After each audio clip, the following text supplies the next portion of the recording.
അമ്മച്ചി, പോലീസ്.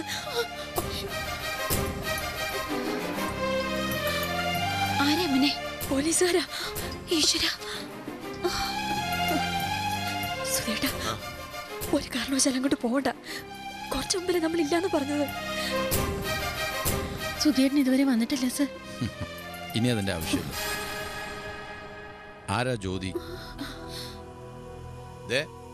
എനിക്ക് പിടിച്ച് കൊണ്ടുപോകാൻ അറിയാഞ്ഞിട്ടല്ല. ഇനിയിപ്പോ കൃത്യനിർവഹണത്തിനിടയിൽ ഒരു പെങ്കൊച്ചന്റെ കയ്യിലൊന്ന് പിടിച്ചു എന്ന് വെച്ചാൽ അത് വലിയ തെറ്റോ കുറ്റമൊന്നല്ല. ഞാനാ ജ്യോതി. എന്തിനാ കൊച്ചെ നീ അത് ചെയ്തത്? സാർ, ഇവളൊരു തെറ്റും ചെയ്തിട്ടില്ല. വെറുതെ എന്റെ അടുത്ത് വേല ഇറക്കരുത്. ഞാൻ ആശുപത്രിയിൽ നിന്ന് അവന്റെ മൊഴിയെടുത്തിട്ടാ വരുന്നത്.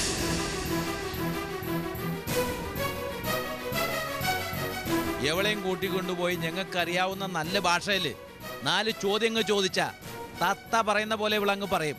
അറിയാമോ? അപ്പോ കൊച്ചു ഞങ്ങളുടെ കൂടെ പോരല്ലേ?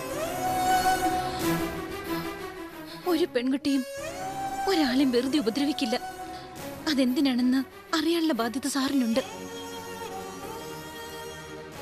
ശരിയും തെറ്റുമൊക്കെ സാർ അന്വേഷിച്ച് കണ്ടുപിടിച്ചുള്ളൂ. പക്ഷേ അതിനു വേണ്ടി ഒരു പെൺകുട്ടിയുടെ ശാപം അങ്ങ് വാങ്ങി വെക്കരുത്. വിവാഹപ്രായത്തിൽ നിൽക്കുന്ന ഒരു പെൺകുട്ടി എന്റെ അനിയത്തി.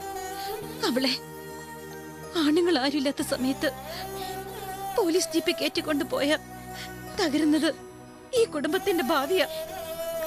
കാല് പിടിച്ച് പറയാണ് സർ, അതിനിടെ വരുത്തരുത്. ഞാൻ കൊണ്ടുവരാൻ ജ്യോതിയെ.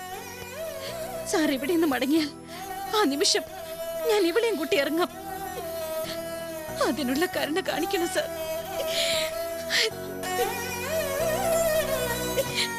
സാർ, ശരി.